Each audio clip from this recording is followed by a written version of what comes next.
Hello and welcome to another video of Des Illustrates.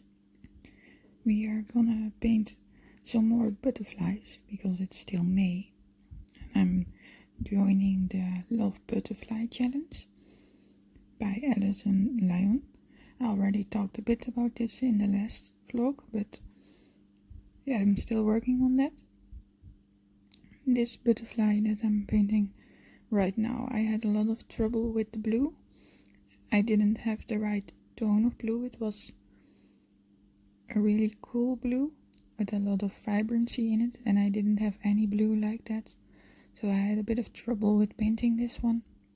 Went a bit back and forth between the colors I wanted to use and how intense I wanted to make them, but in the end I am satisfied with what I made. While I was painting these butterflies, I had to think about this swallowtail butterfly that I drew with colored pencil back in 2017. I believe it's the first butterfly I ever drew or painted, and back then I mostly used a lot of colored pencil, and it was a lot of work to make that one. I spent days on that. And yeah, it occurred me right away of trying to make scientific illustrations of insects, because it was so much work and so much little details. And I find it funny that I don't work a lot anymore with colored pencil because of my hands. I can't grip the pencils really good and it causes a lot of pain in my hands. But that now I'm using watercolor, the butterflies are coming a lot easier to me, and I also have a lot of more years of experience of drawing stuff in general and painting, so that helps too. But if I look at my work back then and I look at my work right now, then my work has become looser. It's still detailed, there's still a lot of details in every one of my paintings, but when I compare it to the level of details in my work in 2017 and 2018, then it's a lot less detailed than back then. And I don't know, I think I prefer my work right now above my work back then.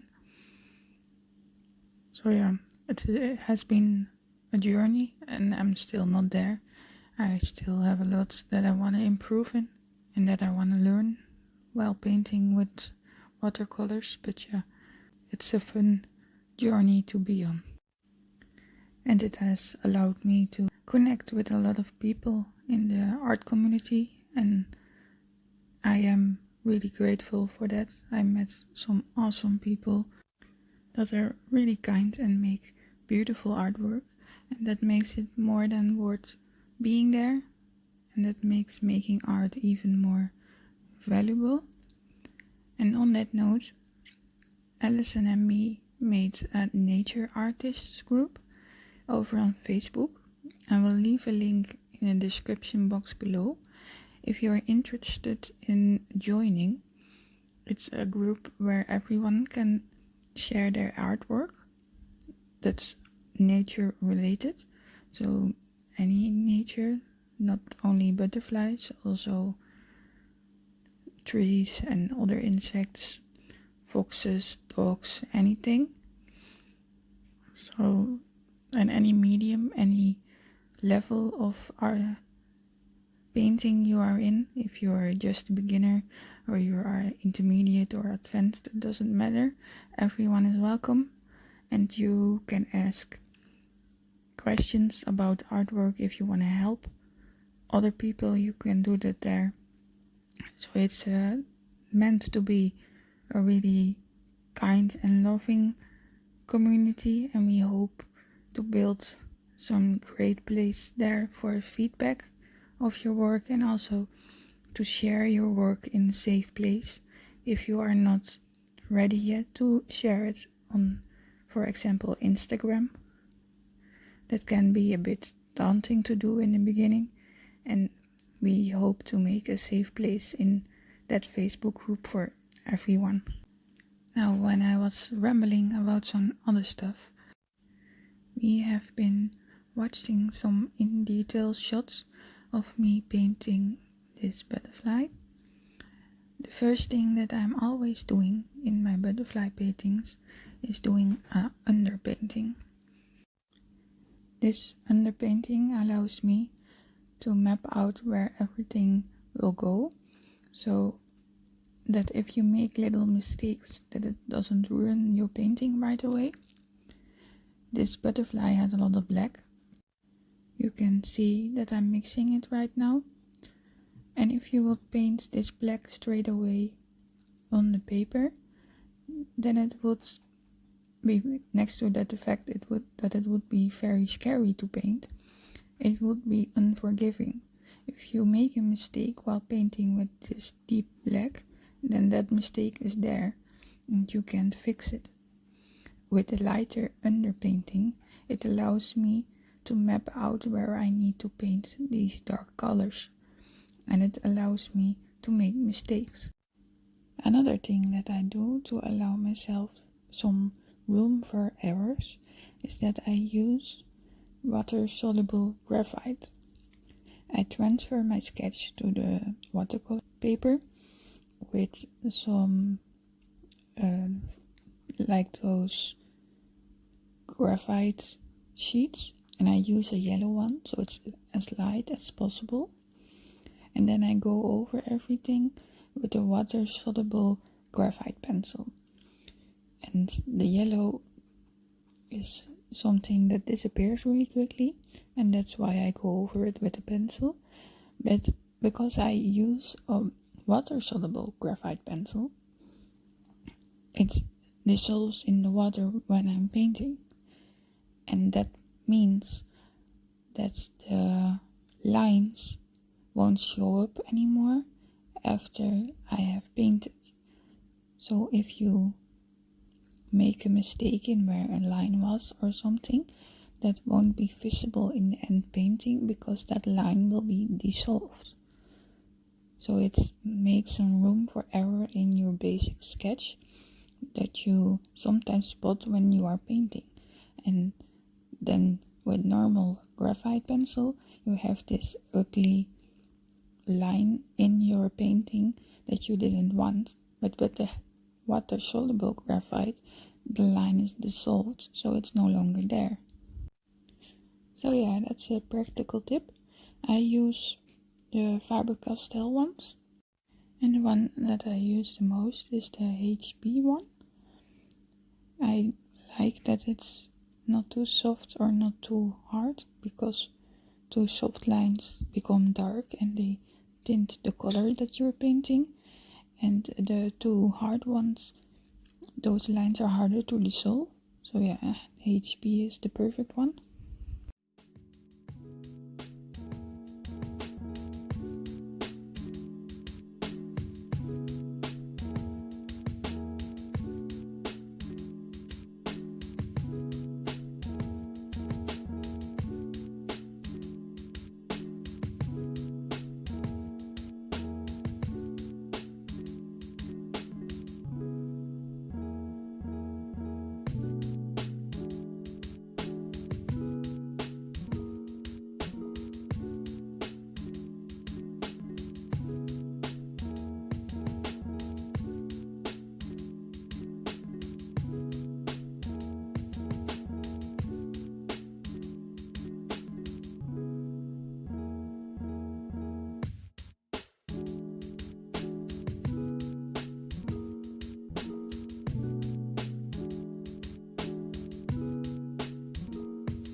For this painting I'm using a mixture of paints.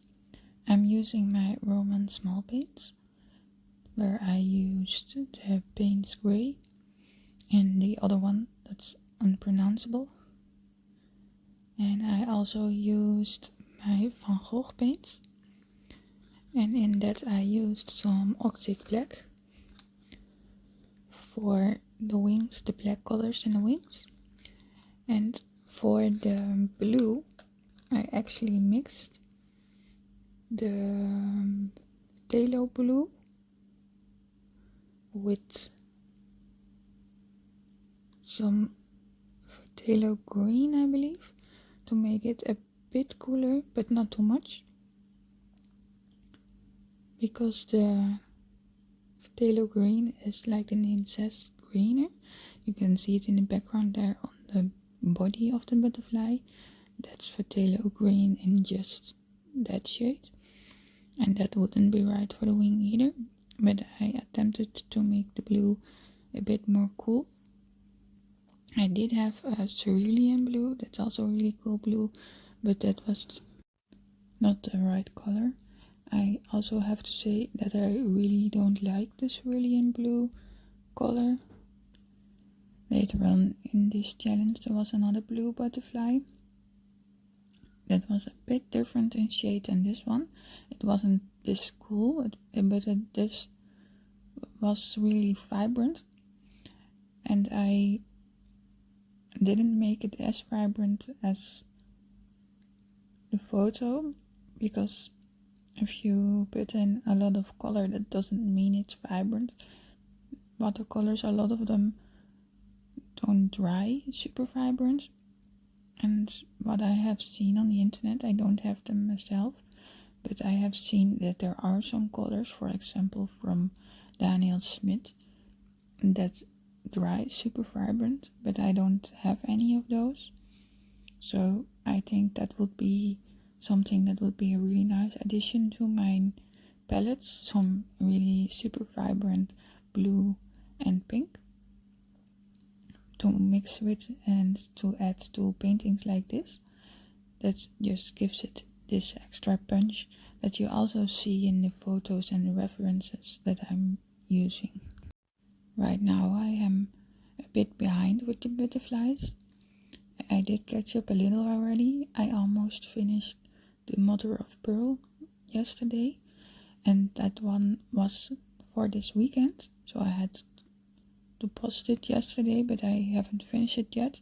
I'm gonna finish that today and also post it today. But today was already a new butterfly, the Monarch, and I'm really looking forward to painting that one. I think it's gonna be a really nice one with all the patterns and so. If you haven't noticed yet, I love painting patterns. That butterfly from day 4, that was the one after this, because this butterfly is the butterfly of day 3. That one had a lot of pattern. I will be showing that at the end of the video. I didn't film as much of that one because I also was trying to catch up a little, but that one was super enjoyable for me to paint because it had so much pattern in it, and I just love painting patterns. I did want to note that if you look at the painting right now, that you can still see the yellow lines. When you paint over these yellow lines of the graphite transfer paper, they will disappear, but you have to scrub them a little, and I forgot to do that right there, and that's why you are still seeing him. I didn't want to scrub there too much because I didn't want to lose the lines of the nerves that I still have to paint in. They serve as guidelines, but the lines along the black, that one I had want to remove, but I forgot, so that's why you're still seeing that. But if I had remembered, then you wouldn't see that.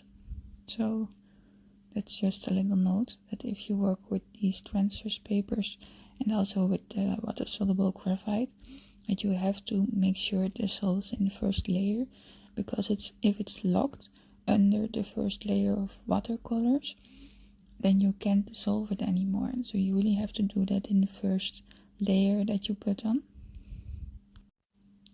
Just a little note, something to hold in account when painting, and even I sometimes forget, but because it's yellow and a really light color, it doesn't bother me too much than if you would use really dark graphite lines.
And then here he is, the finished painting. The butterfly in the photos that I had was a bit cooler than this, but I'm still happy with the results, and also with the red in there. I think it really contrasts with the black and the blue. So yeah, happy with it. And another thing that I was very happy with, that you might have already seen, is this new palette that I got. It's a 48 pen set from Van Gogh. I made a whole video about it, unwrapping and making this swatch card and everything. I will link that video down below in the description box. But after that video I added some extra colors to the tin that I already had, and I swatched those out later. So we will see some footage of that right now. The colors that I already had were Chinese white, Azo yellow medium, Azo yellow deep, carmine, hooker green light, olive green, and sepia.